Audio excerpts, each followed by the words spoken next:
กระจายเสียงแห่งประเทศไทยจังหวัดเชียงใหม่ AM 1476 กิโลเฮิรตซ์สถานีวิทยุภาคภาษาชาติพันธุ์แห่งเดียวในประเทศไทยที่มีความทันสมัยเชื่อถือได้สร้างอัตลักษณ์กลุ่มชาติพันธุ์สู่สากล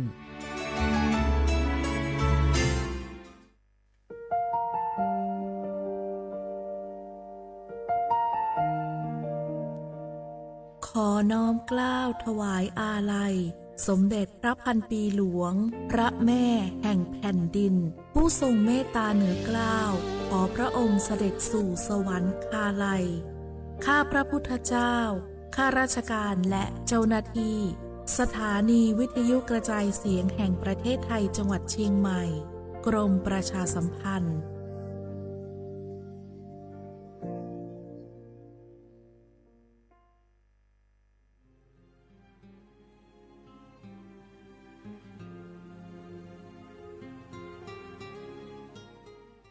This is a moment of profound grief for the Kingdom of Thailand. The collective voices of Radio Thailand Chiang Mai join the Thai nation in mourning the passing of our beloved Queen Martha, Her Majesty Queen Sirikit. Her life was a testament to the unwavering service, grace, and deep love for the Thai people. Our humble condolences and thoughts are with His Majesty the King, the royal family, and all the Thai people during this deeply sorrowful time. We will remember her forever.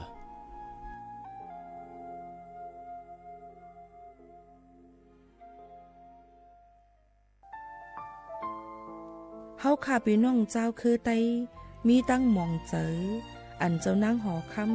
สมเด็จพระนางเจ้าสิริกิติ์พระบรมราชินีนาถพระบรมราชชนนีพันปีหลวงเลยเข้าสวนหมักหักคำนนเพกว่าย้อนสู้เก่าตึงปันเฮาวิเย็นขวัญเงาเจ้าเฮาขาฮอดถึงตีสุคติกัดเย็นเสกำเฮาขาพี่น้องก้นคือไต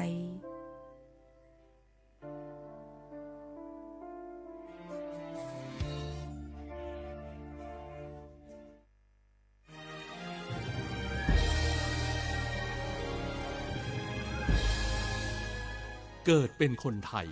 เติบโตบนผืนแผ่นดินไทยจงภูมิใจในความเป็นไทยชาติไทยเรานั้นนับเป็นชาติที่มีความเป็นมาเก่าแก่ยาวนานเรามีภาษาวัฒนธรรมและมีสิ่งต่างๆที่เป็นเอกลักษณ์ให้เราได้ภาคภูมิใจในความเป็นคนไทยเราควรเห็นคุณค่าและมีความรักชาติหวงแหนแผ่นดินอันเป็นมรดกของบรรพชน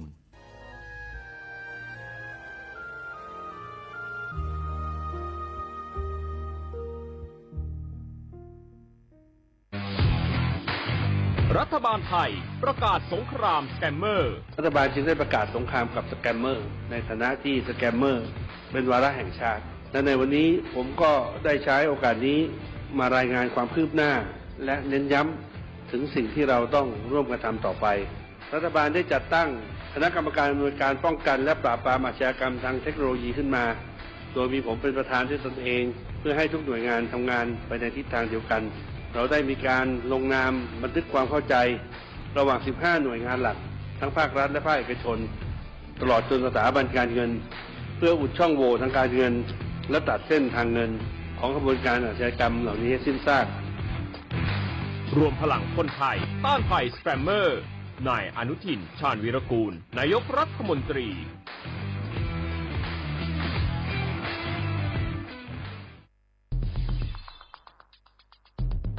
แค่3 ปีความเสียหายจากอาชญากรรมไซเบอร์ของคนไทยพุ่งทะลุถึง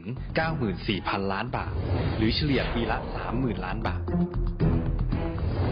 ทุก1 ชั่วโมงเราเสียเงินกว่า 3.4 ล้านบาทให้กับมิจฉาชีพออนไลน์โจรไม่เห็นใจคนอาชีพไหนอายุเท่าไหร่สถานะทางการเงินแบบใดหมอพ่อค้านักธุรกิจนักเรียนแม่บ้านข้าราชการเกษียณทุกคนตกเป็นเหยื่อได้เสมอและวันหนึ่งอาจเป็นคุณหรือคนที่คุณรักเพราะจุดอ่อนร่วมของเหยื่อคือความเร่งรีบขาดสติหรือแม้แต่บางครั้งก็เกิดความโลภจนเกินไป อย่าปล่อยให้การกดคลิกเดียวลิงก์เดียวทำให้โจรยิ้มกว้าง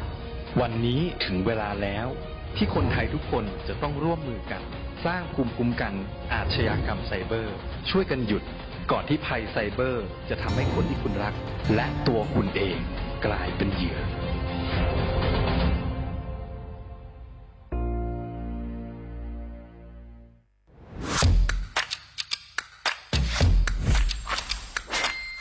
กลับมาแล้ววันนี้กับโครงการคนละครึ่ง plus รัฐออกครึ่งประชาชนออกครึ่งช่วยเศรษฐกิจไทยหมุนเวียนเติบโตถ้าเราช่วยกัน plus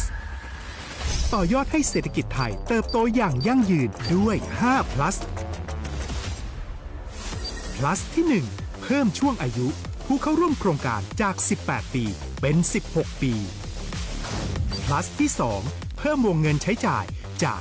150 บาทเป็น200 บาทเพิ่มพลังซื้อของประชาชนเพื่อกระตุ้นการหมุนเวียนในระบบเศรษฐกิจฐานรากลดภาระค่าครองชีพ plus ที่ 3 เพิ่มสิทธิพิเศษด้วยการดูแลผู้ที่อยู่ในระบบภาษีให้ได้รับสิทธิพิเศษมากขึ้นเพื่อสร้างแรงจูงใจให้ทุกคนร่วมอยู่ในระบบอย่างโปร่งใส plus ที่ 4 เพิ่มโอกาสให้นิติบุคคลขนาดเล็กเข้าร่วมได้ให้ธุรกิจเติบโตเป็นกำลังสำคัญของเศรษฐกิจไทย plus ที่ 5 เพิ่มทักษะใหม่เพื่อพัฒนาให้ร้านค้านำความรู้ใหม่ๆมาช่วยเพิ่มยอดขายลดต้นทุนเรียนรู้เติบโตและปรับตัวไปกับเทคโนโลยีใหม่เพื่อสร้างเศรษฐกิจที่แข็งแกร่งจากคนละครึ่งสู่คนละครึ่ง plus ไม่ว่าจะสั่งข้าวคนละจานชาเขียวคนละแก้วขนมเค้กคนละชิ้นหรือหลายๆชิ้นก็ใช้ส่วนลดได้ทันทีสูงสุดวันละ200 บาทแถมใช้กับฟู้ดเดลิเวอรี่ก็ยังได้สำหรับประชาชนไทยอายุ16ปีเป็นต้นไปสมัครรับสิทธิ์ผ่านแอปพลิเคชันเป๋าตังวันที่ 20-26 ตุลาคม 2568 สำหรับร้านค้าที่สนใจร่วมโครงการสมัครได้ผ่านแอปถุงเงินวันที่ 15 ตุลาคมถึง 19 ธันวาคม 2568 แล้วเตรียมพร้อมรับลูกค้าจากทั่วประเทศเพราะนี่คือโครงการที่คนไทยทุกคนช่วยกัน plus เพื่อให้เศรษฐกิจไทยโตไปพร้อมกันโครงการคนละครึ่ง plus ดำเนินการภายใต้เป้าหมายที่ชัดเจนของรัฐบาลในความต้องการกระตุ้นเศรษฐกิจลดภาระค่าครองชีพให้ประชาชนและยกระดับศักยภาพผู้ประกอบการไทยให้พร้อมในยุคดิจิทัลโดยยังคงยึดหลักความโปร่งใสตรวจสอบได้และป้องกันการใช้สิทธิ์ที่ผิดวัตถุประสงค์คนละครึ่ง plus เพิ่มพลังเศรษฐกิจไทยพร้อมโตไปด้วยกัน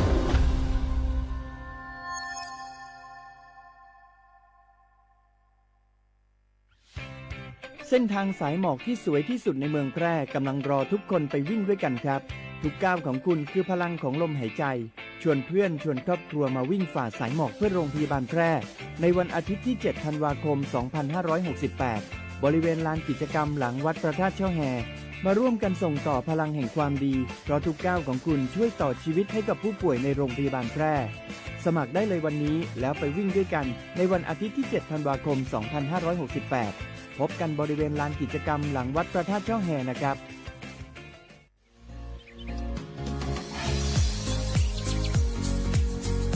จอมหนังเปิงมติครม.มือวันที่29เดือนธันวาคม25ปากไป67เฮาฮิปเน็ตแกลิดปัญหาสถานะและสัญชาติคนอันอยู่ตั้งเมืองจึงไทยจอมมาตรา17นั่นตอนตาพี่น้องเฮาเขาอันเข้ามาอยู่ตั้งเมืองไทยหึงนั้นและมีไว้เข้าจอมเปิงเฮากว่ายืนย้อนสถานะต่างดาวเขาเมืองถูกแม่นจอมเปิงไล่ตอนตาลูกอ่อนอันเกิดตั้งเมืองจึงไทยมีอำนั้นก็แม่มีไว้ทะเบียนประวัติบุคคลไม่มีสถานะทางทะเบียนอำนั้นไว้10ปีถูกแม่นยาวในจึงเฮากว่ายืนย้อนสัญชาติไทยจอมหนังมาตรา7ทวีไล่พออยู่ตั้งกรุงเทพมหานครกว่ายืนไล่ติสำนักบริหารการทะเบียนกรมการปกครองพออยู่ตั้งต่างเจตวันในจึงกว่ายืนไล่จอมหนังวัดไว้อันเปิ้นออกปันเฮาคานั่นเข้าย้ำเหตุการณ์จอมหนังหลวงปองจึงต่อพอถึงวันที่29เดือน6 ปากไป69ค่ะ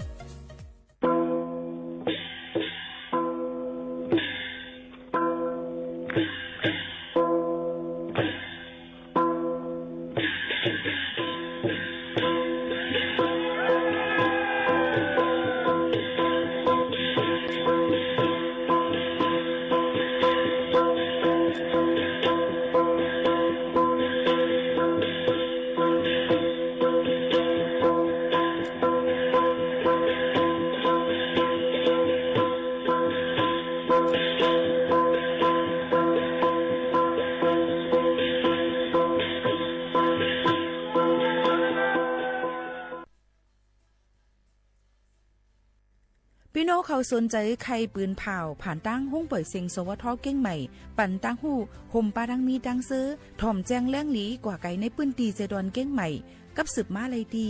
สวทเก้งใหม่หมายฟ้น053-276-068และ0922468579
เมื่อสูงค่ะเมื่อสูงพี่น้องผู้ยินถ่อมเฮาค่ะดังเสียงกูกอกูก้นค่ะชบกันที่เนอตอนการห้องปล่อยเสียงสวทเก้งใหม่ AM 147 ฮอกกี้แล้วเฮิร์สปืนปล่อยเสียงกูวันๆพอถึงมาข่าวยาม 10 โมงถึง 11 โมงกลางในกลางค่ำอยู่จอมขาวหมูขาวน้นค่ะเมื่อในถึงมาในวันพัดที่13เลิน ทวน11 2เหงปลาย25ปีใต้2เหง1ปากปลาย19ปีก็จ่า1เหง3ปากปลาย87คู่ถึงมาเหลือน12หล่วง8คำในวันเมื่อไหนอยู่จ้อมขาวโมขาวนุ่นสุภาวันเชื้อสารวินอยู่จ้อมกันกวนวันค่ะข้าวยาม10 โมงถึง 11 โมงกลางเหนือกลางคำจอมหนังตั้งเมืองจึงไทยปืนปล่อยเสียงดังเรดิโอออมล้ม AM 147กิโลเฮิรตซ์ค่ะปืนปล่อยเสียงผ่านดังแฟนเพจ Facebook สวทเก้งใหม่ AM 147กิโลเฮิรตซ์ไลน์ตั้งไลฟ์เฮาค่ะไลน์ตีไลน์ตั้งพี่น้องเขาหันปองว่าเหตุการณ์อยู่ที่ห้องปล่อยเสียงเรดิโอไทยแลนด์เก้งใหม่ AM 147กิโลเฮิรตซ์ในค่ะขอพบทบจอมกันในวันเมื่อในสิยามพองตะเหลียวเข้ามาในข่าวกัดเดี่ยวในวันที่13ในหลายๆองค์ตีเจออยู่ตามตาพยสันร้อยนั่นเด็กกัดนำตื้อมาหรือเสเก่าผัดเป่าลมผัดเป่ามานั่นขนาดเนาะย้อนนั้นพี่น้องเขารู้เลยรู้ล้อมด้วยถึงป้ายอยู่ลีใส่คนนุงตั้งมือเฮามันอุ่นอกอุ่นโตอุ่นเจอนั่นคือบ่ได้อำเป็นตั้งเป็นนั่นในนั่นค่ะก็ฝากตวนทุกถึงพี่น้องเขากูก็กูก้นในนั่นค่ะเอาก้อยกามังตีจะเจออยู่จ้อมน้ำปางลายอยู่ตั้งภาคใต้ปอดจานเมืองจึงไทยนั่นในจึงเตมีฝนตกลงมาเลยน้ำปางลายได้จังขึ้นสูงเยอะกว่าหมางปืนตียังตึกมีน้ำทมน้ำนองอยู่เฮาขาก็สูงแห้งเจอปันเฮานำลดย่อมขันเพ้อเสียกำนั่นคือบ่ได้อยู่กว่าในวันๆยอก็คือปองให้สร้างกว่าให้รีเซออนต้นเสเก่ากันในนั่นค่ะฝากตอนถึงพี่น้องเขากูก็กูก้นค่ะเฮาคำมาด้วยข่าวเงาทางอีดอ่อนนึงในนั่นค่ะตั้งเจดอนเก้งใหม่ในค่ะเนาะเปิ้นก็แต่งตั้งปันในค่ะนายรัฐพลนราดิศรนะคะเป็นผู้ก้อนเจดอนเก้งใหม่ก้นเหมืออันลูกมาดีอันเป็นผู้ก้อนเจดอนเก้งไฮนั่นในนั่นค่ะเมื่อวันที่12เดือนธันวาคม11 2เหงปลาย25ในค่ะภายเว็บไซต์ราชกิจจานุเบกษาในปืนเผาเป็นลือปืนเผามาไว้ว่าแต่งตั้งเฮามีให้เป็นนายรัฐพลนราดิศรนะคะพ้นออกตีร่างผู้ก้อนเจดอนเก้งไฮเสเข้ามาแต่งตั้งมาเหตุการณ์ใหม่เป็นผู้ก้อนเจดอนเก้งใหม่ผู้ว่าราชการจังหวัดเชียงใหม่ในนั่นค่ะก็ได้เป็นอยู่ที่ในค่ะแต่เอาวันที่12เดือนธันวาคม11 2เหงปลาย25มานะคะเรียกว่าเมืองเก้งใหม่ก็เลยผู้ก้อนเจดอนกุลก็มาแข่งจื่อนายรัฐพลนราดิศรเนี่ยนะคะแต่งตั้งมาเยี่ยวตุหลีงามในนั่นค่ะนี่ก็เป็นข่าวเงาเชียงหนึ่งอันเอามาฝากตอนจูถึงพี่น้องเขาค่ะตอนตานายทศพลเผื่อนอุดมนั่นเนี่ยก็แต่งตั้งลูกดีผู้ก้อนเจดอนเก้งใหม่กว่าเป็นผู้ตรวจราชการกระทรวงเลยค่ะนี่ก็มาฝากตอนให้เลยครับผู้จ้อมกันในตอนการเฮาขาดดีในจึงหนังในค่ะเอาพี่น้องเขาค่ะกำเนิดเฮาค่ะมาตัวเทียงในนั่นค่ะเกี่ยวกับเรื่องการหยอกเรียนจะแผ่นออนไลน์นั่นนะคะยังตึกมีอยู่คือเอามาเมืองโฮมตุ้มเอามาเมืองไต้เอามาได้เป็นเมืองไทยหลายๆตีเนี่ยค่ะเปิ้นก็ตียอบกว่าไรก้นเขนะคะจุ้มอันเป็นจุ้ม call center นะคะอยู่ที่บ้านพักตั้งหนองพึ่งนะคะสารปีเจดอนเก้งใหม่ไล่ของกลางมือถือ1ปากปลาย74ครึ่งเยอะกว่าบัญชีมา2ปากปลาย77บัญชีหมายเจ้านั่นนะคะเจ้าหน้าที่ปลิกกดจัดก้นเขาเมืองโฮมกันตั้งเจ้าหน้าที่สอท4นะคะกว่าที่ยอบเลยก้นเขจุ้มอันเป็นจุ้มหยอกเหรียญตีเฮิรนลือเศร้าอยู่ตีตั้งหนองพึ่งสารปีเจดอนเก้งใหม่ไล่ของกลางกว่าเมืองหนังลาดกว่านั่นนะคะเนาะเยอะก็ย้อนเปิดว่าเขาก็หยอกเหรียญก้นไทยเนี่ยค่ะเฮามีลองดูซุ่มแล้วโอนเงินปันเขาเยอะก็มีก้นอันเหตุการณ์ใหญ่ๆอยู่ภายหลังเขานั่นเนี่ยค่ะก็หังเฮียนตอนแต่ได้สืบสวนต้องถาม7ซับเซกว่าเที่ยงกำ1จึงหนังในค่ะออกบ่แม่พี่น้องเขาค่ะย้อนนั้นเลยลองตั้งเจ้าในเป็นตัวมาหึงเหี่ยวเนี่ยค่ะอันเป็นจุ้มตังจึงมึงมาอยู่ดังเมืองจึงไทยในเนี่ยค่ะเยอะก็ตรวจกดจัดด้วยในนั่นค่ะเนาะมีลองต้งหนึ่งเกี่ยวกับไปลองหมายยิงเงิน ATM ในนั่นค่ะATM มีแทงหมอกจำปักไว้นั่นค่ะเนาะ70 ถึง 80ไว้เจ้าไหนนะคะเอียก็เงินเข้าเงินออกอยู่ตาเสฟงก็มี